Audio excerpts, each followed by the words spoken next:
Winning a world championship is the ultimate achievement in WWE. But not every superstar gets the opportunity they deserve. Some have delivered incredible matches, won over millions of fans, and proven they belong at the top. Yet the title has always remained just out of reach. Today, we're revealing the top 10 WWE superstars who deserve a world title right now. Number 10. Oba Femi. Let's start with the future of the company. Oba Femi has already proven on NXT and now on the main roster that he is a genuine attraction, a legit big man who can move like a cruiserweight. He won King of the Ring, which should mean something. But instead of cashing that opportunity in for an immediate world title shot, WWE has spent months distracting him with a grudge match against Brock Lesnar. Look, the Lesnar feud is fine as a rite of passage story, but Femi already won the tournament that's supposed to guarantee a title match.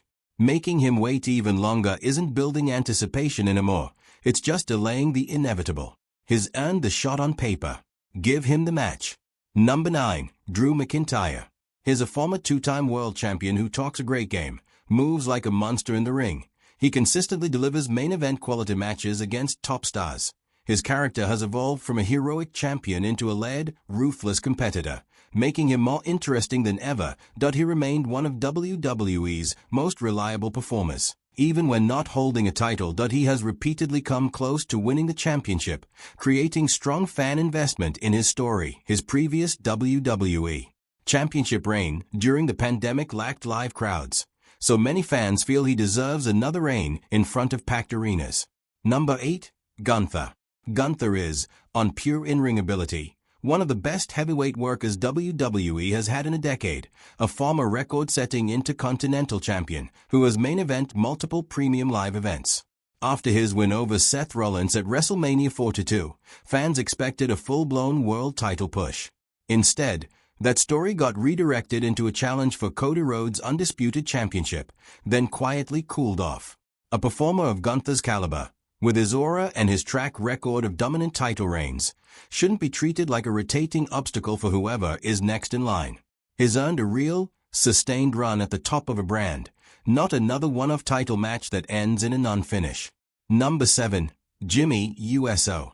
Jey Uso is genuinely one of the most decorated tag team wrestlers of all time, 8-time tag team champion, part of the longest reigning tag team championship run in WWE history. But here's the problem. He has never once gotten a real singles run at a world championship, while his twin brother Jey has already held one. Jey has spent this entire year standing in someone else's spotlight, whether that's hyping up Jey during his Elimination Chamber and King of the Ring runs, protecting Roman Reigns' title as muscle for the reunited bloodline, or getting pulled into skirmishes with LA Knight simply for talking trash about the group. His every bit as over as his brother, every bit as good on the microphone, and every bit as credible in the ring. Yet the story WWE keeps telling is Jey supports the group, instead of Jey wants his own gold. At some point, the guy who spent his whole career being half of a legendary duo deserves the chance to find out what he can do with a world title match all to himself. Number 6. Solo Sikoa. Solo Sikoa was positioned as the tribal chief of his own faction, given a title reign, and built up as a legitimate threat to Roman Reigns' bloodline legacy. Then the story fizzled. He was eliminated early from this year's Royal Rumble, has bounced between random Elimination Chamber qualifiers, and hasn't been given a real, structured path back to championship contention since his reign ended. The tools are all there: the look, the power offense, the ties to one of WWE's biggest storylines of the last 3 years. What's missing is follow-through. Solo doesn't need a repackage. He needs WWE to finish the story it already started with him instead of letting him drift. Number 5. Finn Balor. Finn Balor is a former Universal Champion who, over a decade later, still hasn't been given a real run with one of the current 2 world titles despite being arguably the most well-rounded in-ring performer in the Judgment Day. He lost to CM Punk at Elimination Chamber earlier this year in a match that was clearly designed to set up something bigger for Balor, a fresh direction, maybe an intercontinental program, maybe a break from a faction. Instead, he's mostly been fighting for direction on the mid-card and dealing with attacks from Tama and Tama Tonga rather than chasing the gold he's more than capable of carrying. Balor has main event WrestleMania before.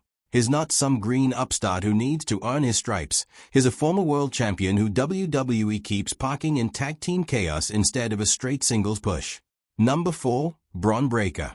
Bron Breakker has looked like a genuine main event monster from almost the moment he stepped onto the main roster. The physicality, the intensity, the fact that Paul Heyman himself once positioned him as the future of the Vision.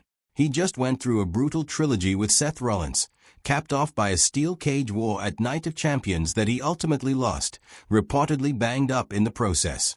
That's the story right there. A guy who has gone to war 3 times with a former world champion, come up short each time, and still hasn't been given his own definitive world title chase on his own terms, away from being the muscle for someone else's storyline.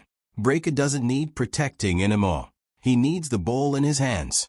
Number 3. Seth Rollins.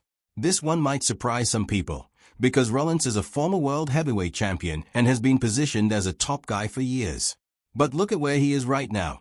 He just survived that grueling trilogy with Breakker, and is currently telling Roman Reigns to his face that he's owned him multiple times and deserves a shot at the World Heavyweight Championship heading into SummerSlam.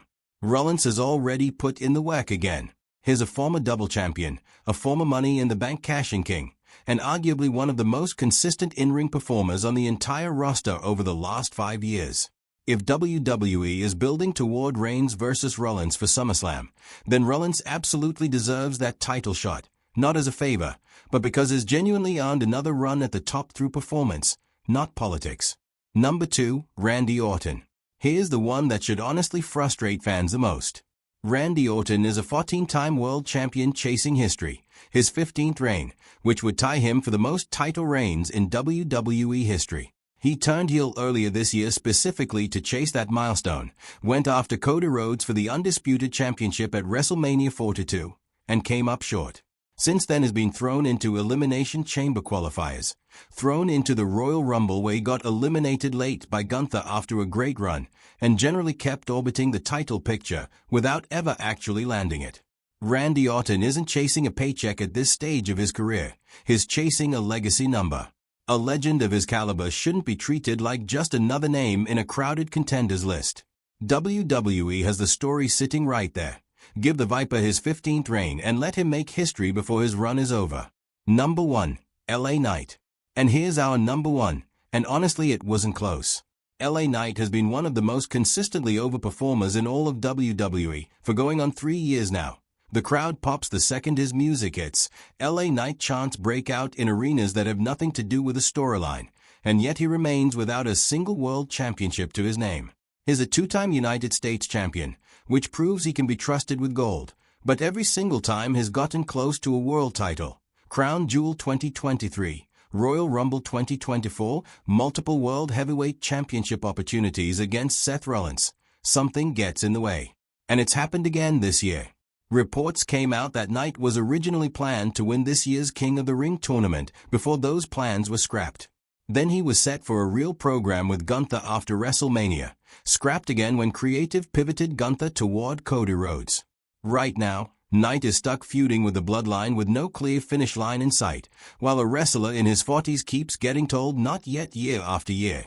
There is no performer on the current roster who has done more with less protection from the top of the card. LA Knight has main event. He's drawn heat and cheers in equal measure depending on the night, and he still doesn't have the one thing that should have come years ago. If WWE wants to reward a talent purely based on what the crowd is telling them every single week, LA Knight is the answer, and it isn't particularly close.